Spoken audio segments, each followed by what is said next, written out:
अयोध्या में 12 साल की बच्ची से रेप के मामले में एक और पुलिस का एक्शन तेज होता जा रहा है, वहीं दूसरी ओर राजनीति भी तेज होती जा रही है। इस पूरे मामले में शनिवार को योगी सरकार का बुलडोजर जमकर गरजा। आरोपी सपा नेता मोइन खान की बेकरी को बुलडोजर ने ढहा दिया। इसके अलावा बेकरी के तालाब की जमीन जो कि 3000 स्क्वायर फीट में बनी थी, उस पर भी एक्शन जारी है। बेकरी के अलावा सपा नेता की 4 और प्रॉपर्टी पर बुलडोजर चलाने की पूरी तैयारी है। इसमें सपा नेता का घर भी शामिल है। प्रशासन ने सपा नेता के 1 करोड़ की जमीन को भी चिन्हित किया है। शुक्रवार को पीड़ित बच्ची की मां से सीएम योगी ने मुलाकात की थी। इसके 24 घंटे में ही ये एक्शन शुरू हो गया। शनिवार को योगी सरकार में मंत्री संजय निषाद सुबह पीड़ित बच्ची से मिलने अस्पताल भी पहुंचे। बाहर निकलकर वो फूट फूट कर रोए। उन्होंने कहा कि लगता है अखिलेश यादव का पीडीए झूठा साबित हो रहा है। लगता है इन्हीं अपराधियों के सहारे अखिलेश यादव की जीत हुई है। वहीं दूसरी ओर अखिलेश यादव ने भी इस पर बड़ा रिएक्शन दिया है। जब से अयोध्या कांड सामने आया है, तब से अभी तक अखिलेश यादव का रिएक्शन पहली बार सामने आया है। हालांकि अखिलेश यादव ने अयोध्या कांड पर सीधे कुछ नहीं कहा, लेकिन अखिलेश यादव ने ऐसी ही दूसरी घटनाओं का जिक्र करते हुए बड़ी मांग कर दी। राजनीति में जो पुराना इतिहास उठाया जा रहा था, मुझे लगता है कि मंडल कमीशन का जो प्रस्तावना है वो जरूर सरकार को पढ़ना चाहिए। बाबा साहब भीमराव अम्बेडकर जी एनिमिलेशन ऑफ कास्ट में क्या उन्होंने कहा है, एक जाति की वजह से क्या दुख दर्द और तकलीफ का सामना करना पड़ता है।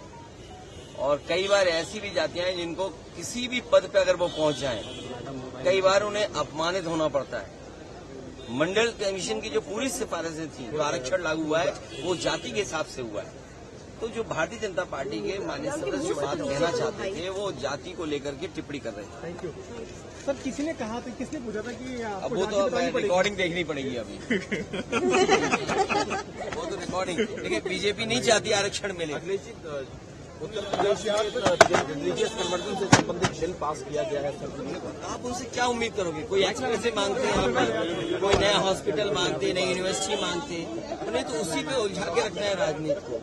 ये केवल राजनीति कर रहे हैं क्योंकि उन्हें विकास नहीं करना। शनिवार को एक तरफ सपा नेता मोइन खान पे बुलडोजर एक्शन की तैयारी हो रही थी, वहीं दूसरी ओर सपा अध्यक्ष अखिलेश यादव दुष्कर्म और रेप जैसी घटनाओं में उन्होंने जौनपुर में एक लड़की से रेप की घटना का जिक्र करते हुए दोषियों को सजा देने की मांग की और कहा कि अगर आरोप झूठे साबित होते हैं तो उस मामले में अधिकारियों पर भी कड़ी कार्रवाई की जाए। इसको सीधे सीधे अयोध्या से जोड़कर देखा जा रहा है। सपा प्रमुख ने एक्स पोस्ट पर लिखा, कुकृत्य मामले में जिन पर भी आरोप लगा है उनका डीएनए टेस्ट कराकर इंसाफ का रास्ता निकाला जाए, न कि आरोप लगाकर सियासत की जाए।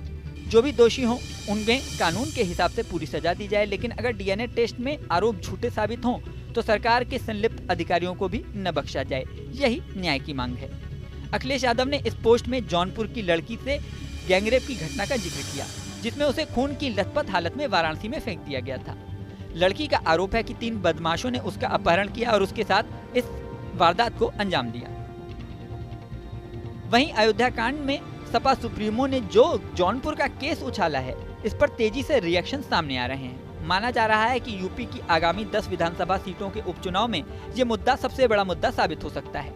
फिलहाल इस पूरे घटनाक्रम पर यूपी की जनता की नजरें लगी हुई हैं। इस वीडियो में फिलहाल इतना ही, लेकिन जाने से पहले सबसे जरूरी बात, हमारे चैनल न्यूज नेशन को आपने सब्सक्राइब नहीं किया तो सब्सक्राइब कर दें। इसी के साथ स्क्रीन पर दिख रहा बेल आइकन प्रेस कर दें, जिससे हमारे नए नए वीडियोस की नोटिफिकेशन आपको मिलती रहे। अभी आपको स्क्रीन पर एक QR कोड दिखेगा, उसे स्कैन करके आप हमारे व्हाट्सएप चैनल से जुड़ सकते हैं और व्हाट्सएप पर ही नई नई खबरें और उनकी अपडेट तुरंत पा सकते हैं। तो बने रहें न्यूज नेशन पर। न्यूज नेशन अब व्हाट्सएप पर खबरों की ताजा अपडेट के लिए न्यूज नेशन के इस QR कोड को स्कैन करें।